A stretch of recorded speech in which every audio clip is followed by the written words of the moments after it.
that Cunha's arrival could throw into doubt the futures of some of United's other forwards. Alejandro Garnacho is one of them. Does he have a future at Old Trafford?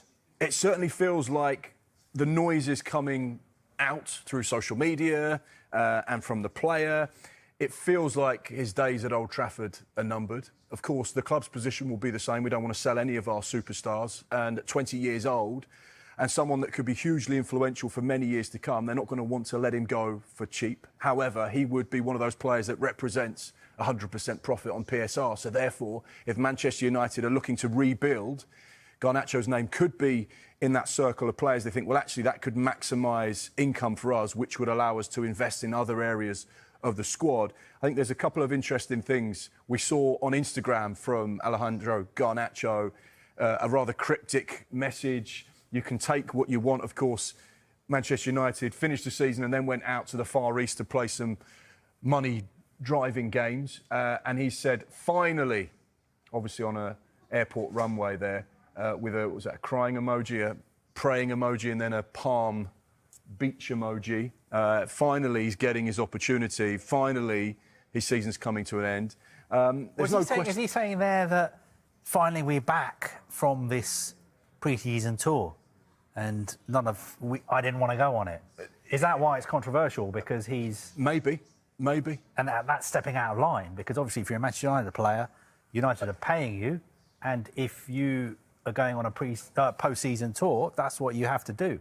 And just be quiet and do what you're supposed to do. You play and don't get on social media, posting those kind of comments. Yeah. We were actually trying to work out whether that was a prayer emoji or a high five. It is a prayer emoji, isn't it? I think if it's a high five one, you could argue this was a great trip. Yeah, great high trip. High five. High five, yeah. Who knows? We love reading into social media. No question that his future will be a big talking point over the course of the next 10 days, possibly even into the rest of the summer. But what would Manchester United potentially lose in Garnacho? Someone that's been absolutely electric at times, but Manchester United fans will probably say we haven't seen enough of the Garnacho we know he can be. Look at these, and I think this is quite interesting as well, because he's in good company. Most goal involvements of current under-21 players. Important to remember, he's only 20 years old because he's been around for a few years. You think he's older than that. But Lamine Yamal at the top of that list, 35 goals and assists. This is obviously in Europe's top 5 leagues across all competitions. Doué, superstar for PSG, as we saw last night. Garnacho, third on the list there, with 21 goals and assists. And you can see some of the other names there, big young stars of the future. So he's got a value. He's an asset for Manchester United. He's an asset as well, because if they sell him, they can bank all the money as profit for PSR, because he counts as being having come through their academy, even though they bought him. And someone else, Kobbie, who's come through the academy, we'll come to him in a moment, is Marcus Rashford. He will count as pure profit as well if they were to sell him. Is it a case of when and not if he is finally out of Manchester United? I think it's almost certain that he's not going to play for Manchester United again, and he'll be sold. He would obviously like to move to a club like Barcelona, but the window is open for a long, long time now, another 90 days. So I think he's got time to find another club. Just going back to Garnacho, though, if I was Garnacho, I would be looking at these players like Sancho, like Anthony, like Marcus Rashford, and thinking there is life after Manchester United. These players, some of them went on and played in the Champions League last season, played in European finals, and the kind of clubs who are after Garnacho are Champions League clubs. Chelsea being the Champions League, he could be playing for them.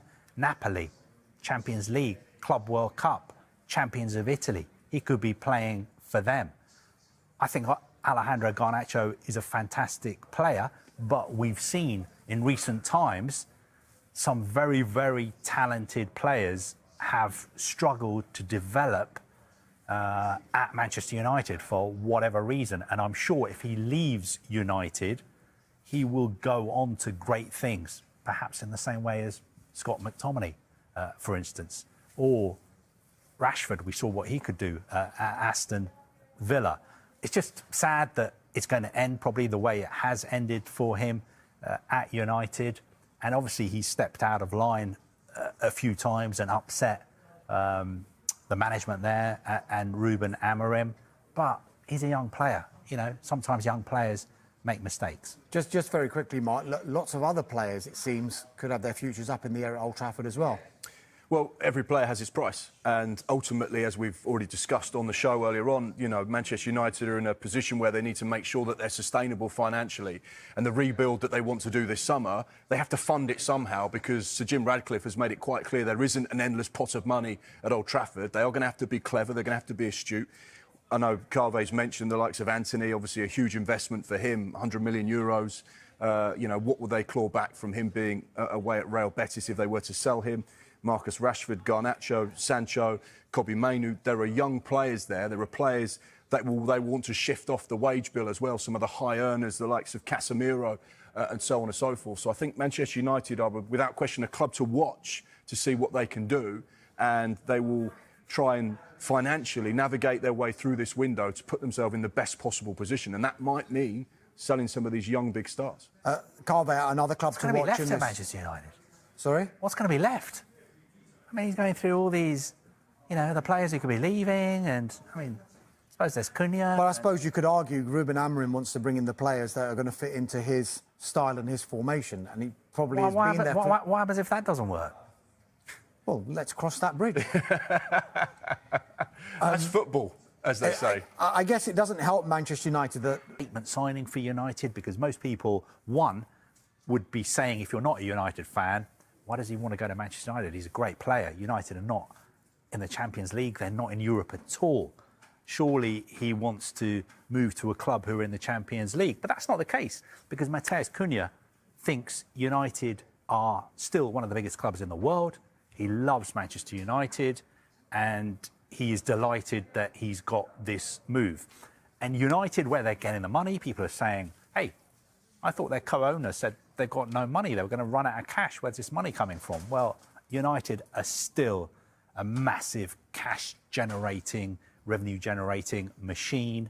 OK, their recruitment has been very poor recently, but they still turn over a lot of money.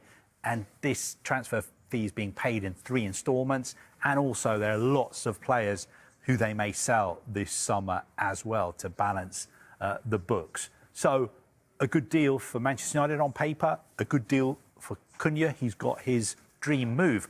Also a very good deal for Wolves, because they were very smart. They protected their position. They made sure that if something like this happened, there wouldn't be a saga. We wouldn't have twists and tails and the player going on strike and multiple bids coming in and being rejected. Manchester United knew what they had to do to get him. They did it, and they did it quickly. It's out of the way now. Wolves can now start planning for next season and use some of this money to maybe strengthen their squad and help their head coach, Vitor Pereira, who did such a fantastic job when he came in last season, build on what he did last season. I think we could see a lot of these release clauses. They are in place for various players. Dean Howson, Bournemouth, Real Madrid, simple. Delap to Chelsea, simple. It's going to do us out of a job. There's going to be no transfer sagas anymore. But it's all in black and white there, and it stops the saga, which so many transfers can become.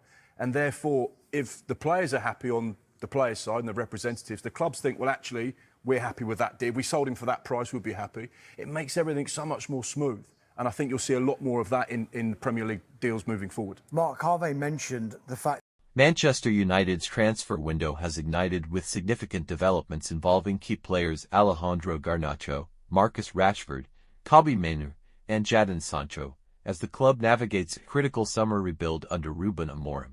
Initially set to depart after a fallout with Amorim following the Europa League final loss to Tottenham, Garnacho's fortunes reversed after a 45-minute appearance in a postseason friendly against ASEAN All-Stars on May 29, 2025, with the manager now opting to retain the 20-year-old Argentine winger. Meanwhile, Rashford, currently on loan at Aston Villa, is pushing for a permanent move to Barcelona, though the Spanish club prefers a loan deal, which clashes with United's need for immediate cash to alleviate financial pressures. The club hopes to fetch significant sums for Rashford, alongside loanees Sancho and Antony, but their high wages and Barcelona's loan-only stance complicate negotiations, potentially forcing United to explore other buyers. The spotlight also shines on Kobbie Mainoo and Jadon Sancho, whose futures remain uncertain amid United's financial tightrope. Mainoo, previously deemed untouchable, is now a potential sale candidate due to the club's struggles with profit and sustainability rules, with a possible transfer fee exceeding £60 million seen as a way to keep Bruno Fernandes, who is tempted by a £100 million move to Al-Hilal. Sancho, after a successful loan at Chelsea where he provided 2 assists in their 4-1 UEFA Conference League final win over Real Betis on May 28, 2025, faces a setback as Chelsea are unlikely to meet United's £25 million asking price, despite earlier intentions to sign him permanently.